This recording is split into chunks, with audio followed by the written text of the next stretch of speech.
What was the thing that whacked you upside the head and led to your transformation? I'm a coach dedicated to helping people transform their lives. I've always been trying to understand the hidden reasons why people do what they do, how some people radically change their lives for the better, and how I can turn that into something I can teach other people. So, welcome today to David Neenhouse. Hopefully, I'm saying your name right. David, say a little bit about where you're from and what you do. Thanks, Ari, for having me on. I'm originally from Germany, western part of Germany. Been grown up there in a small town. Afterwards, lived in a city. Um, at the moment, I'm living in Mexico, in Oaxaca, Mexico. And what do I do? I do a couple of things. I would say like I'm a contractor. That's my main occupation. That's the what brings the money. I'm working in the digital startup field, but also for established companies and do contracting work for them. I'm also coaching a bit more in groups nowadays than individually. But yeah, like that's my two main focus points. Like one, the digital world, where I'm helping companies to convert more clients online.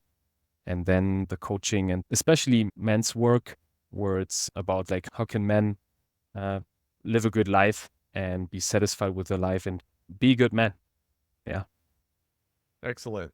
So, David and I met through Integration Nation, which is Hmm. the men's community led by Dr. Robert Glover, the author of No More Mr. Nice Guy. So, we both are self identified nice guys. At least I That's am. right.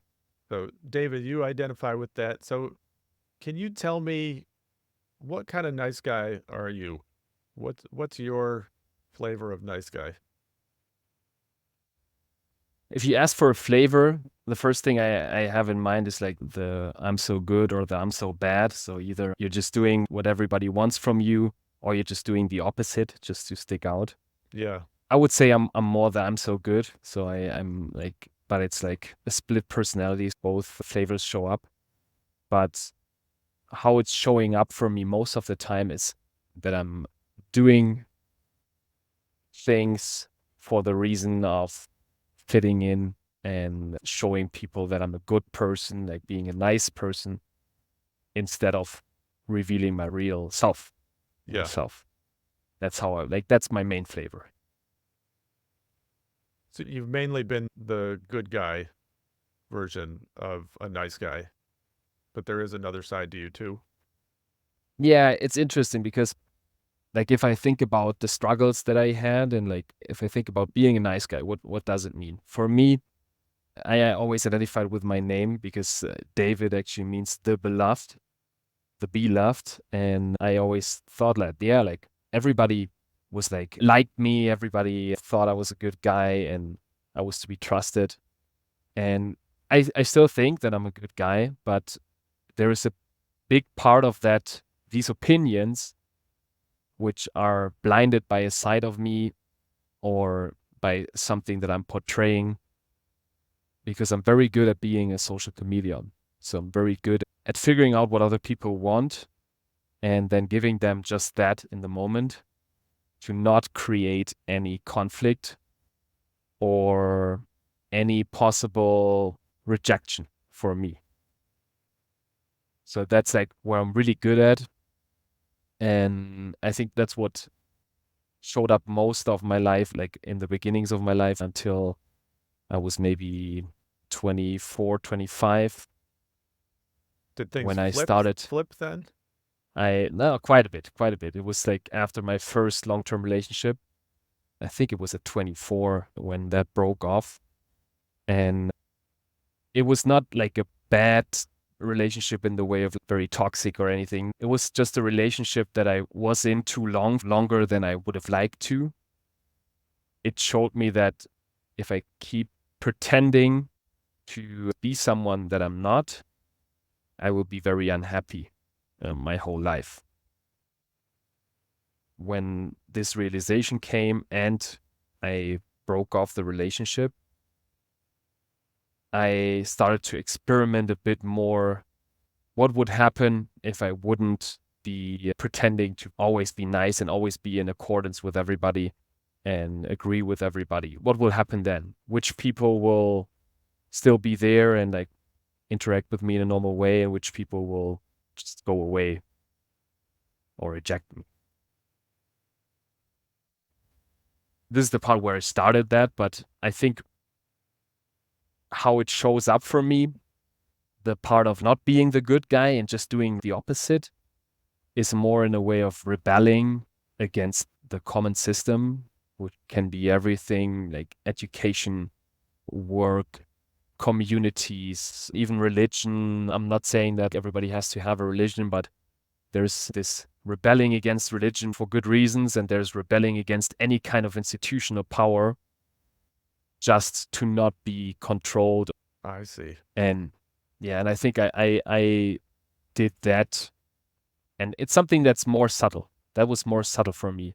It wasn't as clear to me that I'm also reacting in a nice guy kind of way there.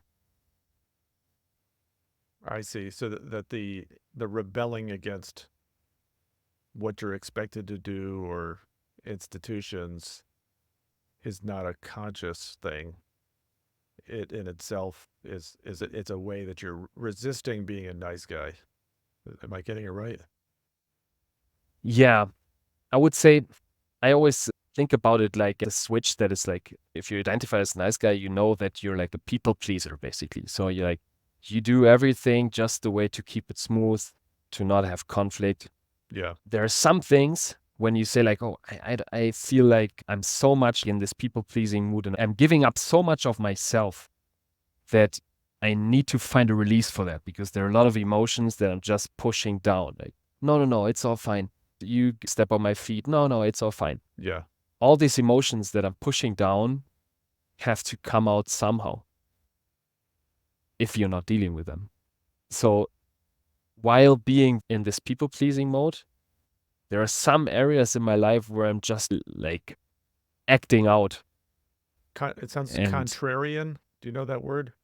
Like that there's a trend in you to just be in opposition to what's expected. mhm, yeah, yeah.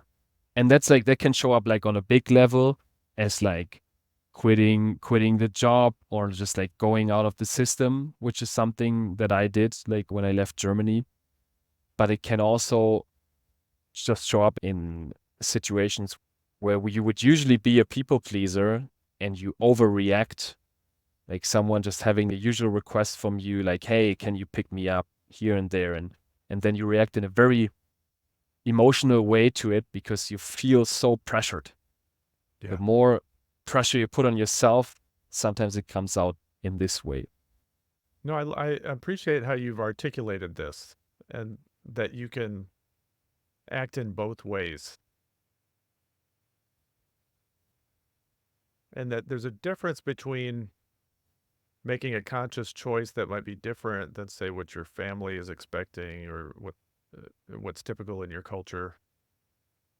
That's different than having this sort of reflexive opposition to things, Yeah. which is more emotionally driven, reactive.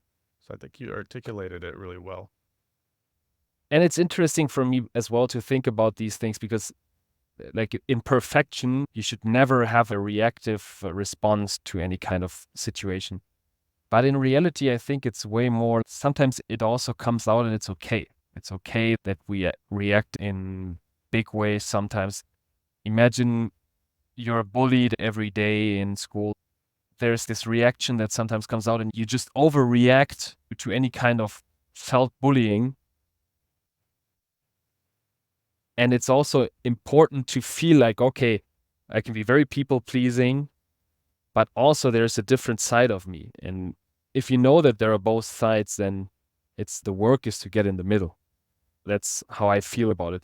There's way too much conformity, and then there's this emotional contrarianism. And once you know both, you can bring them together. Right. That's how I felt in my case. Well, I know Dr. Glover talks about the opposite of crazy is still crazy. what we're getting exactly. at here. Yeah. Um, what's your origin story? What's the origin of your nice guy syndrome?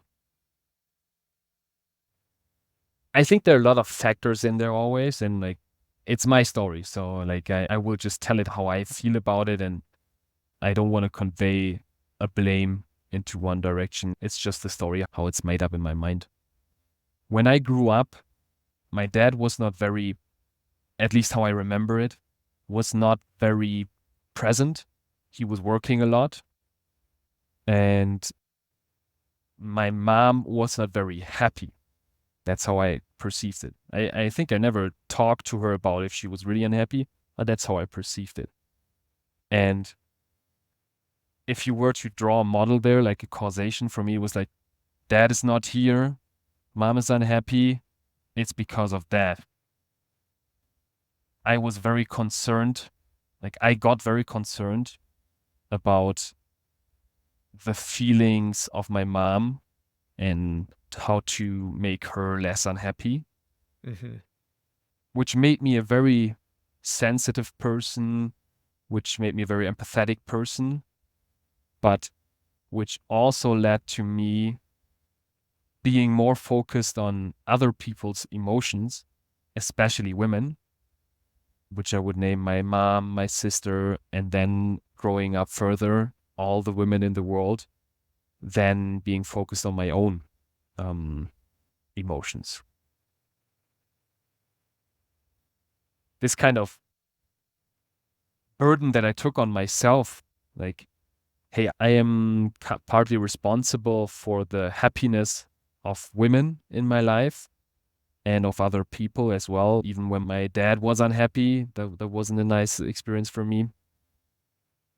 That's where I would point it to. And I think there, if I look at my dad, there is like one other layer, which is that I would say like he's also an original nice guy. He Mm-hmm.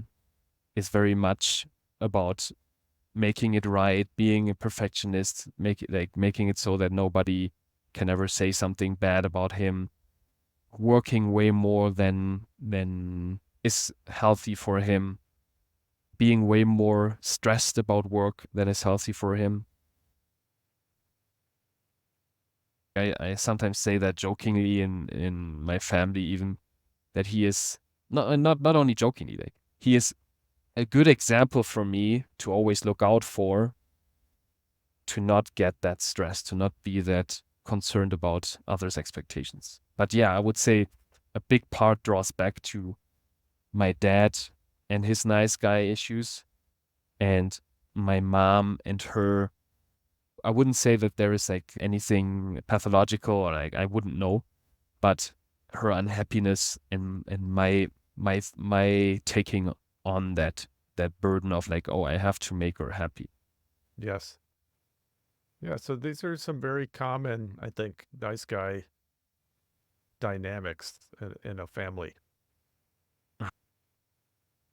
So you talked about the relationship that with your girlfriend. I think you were like 24. Yeah, that's Um, when we broke up. and so there was a shift that happened after that. Was that the whack for you? Was that the moment when everything changed? I think I like what changed then, and I would put it more into a frame of like 2 years, which started when we were still together, when I realized that, okay, this is not the life that I want to live, but I didn't have an alternative and I didn't know if I was ready to actually make the step out of the relationship. So it was like, it took me at least a year to get ready for breaking up. And then when I broke up and I got out of it, I knew that I had to do something different. I would say maybe the WEC was there, but I didn't have the information. For me, that was the start of at least a 4 or 5 year process to information, try out different coachings, try out programs, just to get an idea, like how can I change myself? Because I knew that I was a people pleaser. I knew that this was not something that did well for me, Yeah. but I had no idea how to get out of it. But it And was a turning point, yeah, though. yeah, definitely. It was a turning point, and I think a big part was because I got out of a shell of safety, which felt like in this relationship, I felt like, oh, this is like a safe shell, like a family could be, where I don't have to grow because everything is like I have my needs fulfilled. And I wouldn't say that I really had my needs fulfilled, but it was more like my basic needs were fulfilled. And at the same time, I was inside the relationship, I was really ashamed to try to change something because there was this person that knew me so well. And if I was going to change something, she was going to judge me. And if I then don't follow through with my change, then she was going to judge me even more. And I was not confident that I could make that change. That's why I didn't even start inside the relationship. So I think the breaking the shell of the relationship was, in my experience, a way to make me more able to experience, like to experience new things and learn new things without the fear of being judged inside this shell. If the shell is like this and there are only two people in there and one people is judging you, it's not a nice shell to be in. Was she a pretty judgmental person?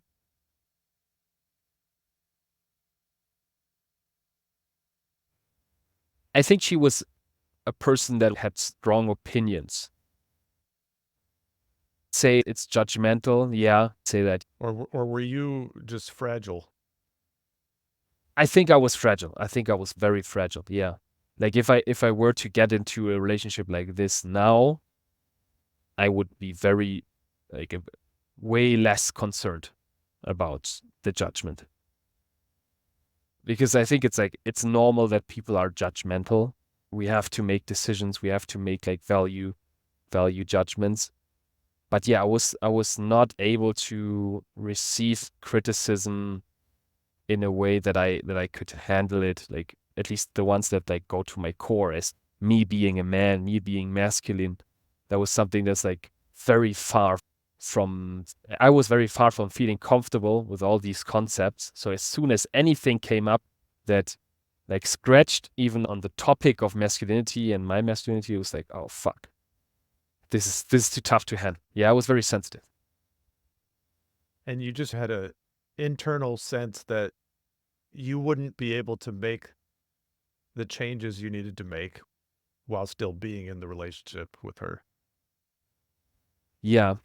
I had like maybe a year before we broke off, I realized like, okay, there is something else I could like there is a possibility for me to develop into a more confident person and I could have relationships which fulfill my needs better.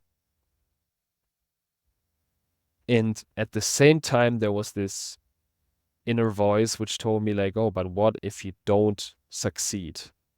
And it's not like I think about this big topic and like, oh, it's not gonna happen. It's more like I think about this big change that I need to make. And then I'm thinking, okay, what's the step for today? And I want to make a change, maybe be more assertive with my girlfriend, maybe initiate something sexually, which could be different than before. And in this moment, the anxiety is too high because like all these ideas come up like, will I be able to sustain this change? I don't feel confident enough to go through with it. It's like so many patterns which are imprinted in my relationship with her. We were together for 6.5 years.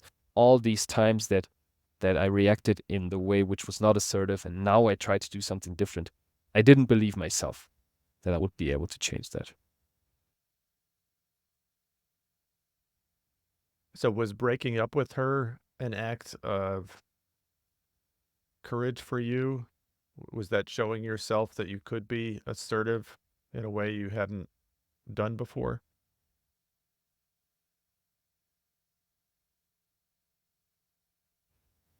It definitely was. And I think it was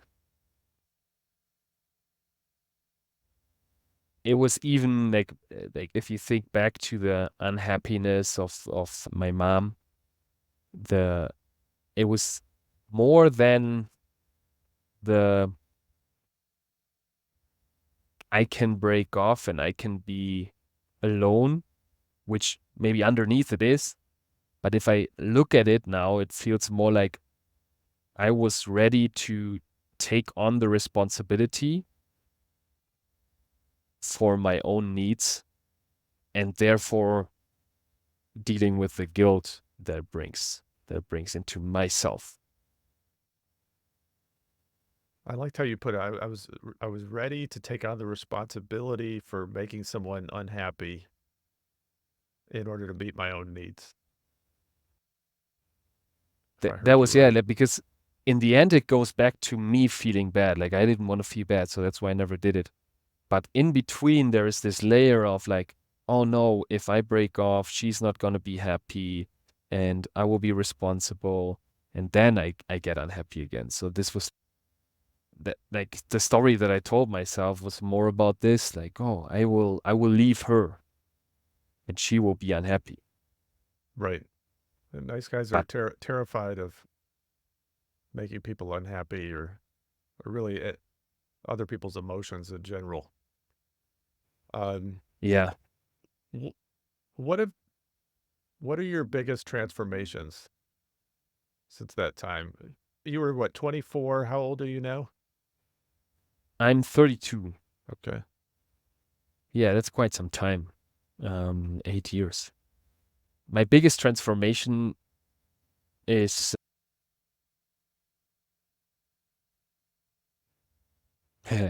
so for one, looking back at this time, I was not able to be in a real relationship where I could be honest and I could let the other person also be honest with me and accept that there are different emotions, different opinions, and ideas going on. I think that's the biggest learning that I had since then. And I think it has very much to do with coping with my emotions.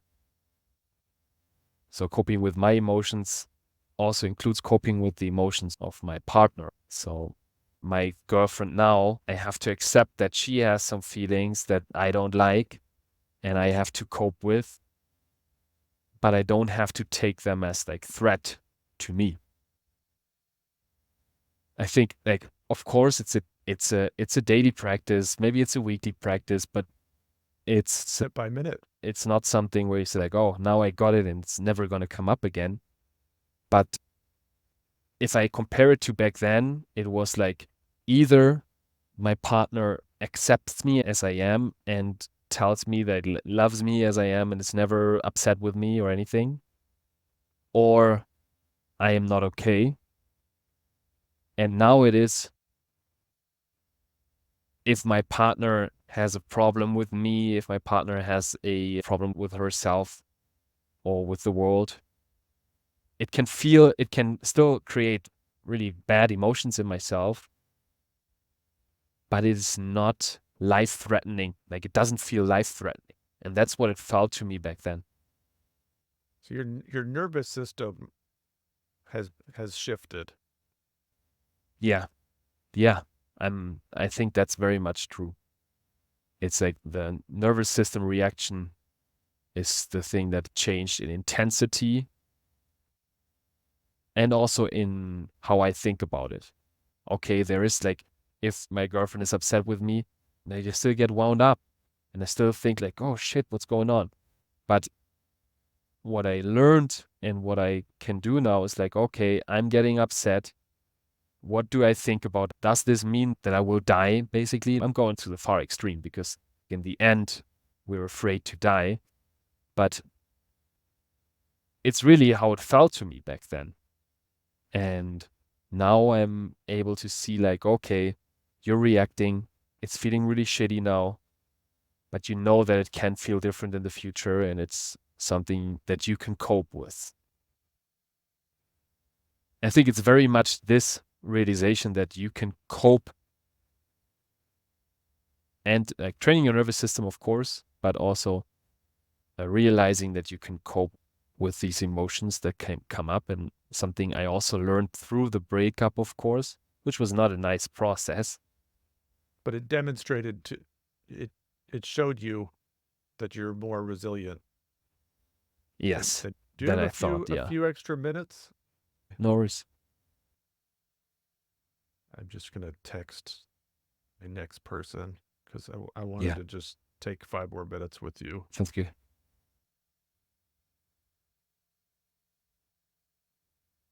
So what are your superpowers, David? I mean, you've talked about a pretty amazing transformation that you've made. What are the practices or the mental shifts that you've made that enabled you to make that transformation and are enabling even more transformations now?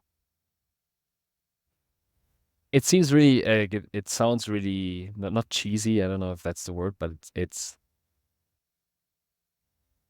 all the wisdom that your grandfather can tell you, you know? Like when you hear someone talk about how important it is to enjoy the moment and that you shouldn't worry too much about tomorrow, like what you hear in songs. I'm a big fan of Stoic philosophy, and a lot of the things that Dr. Glover talks about can be seen as some Stoic ideas.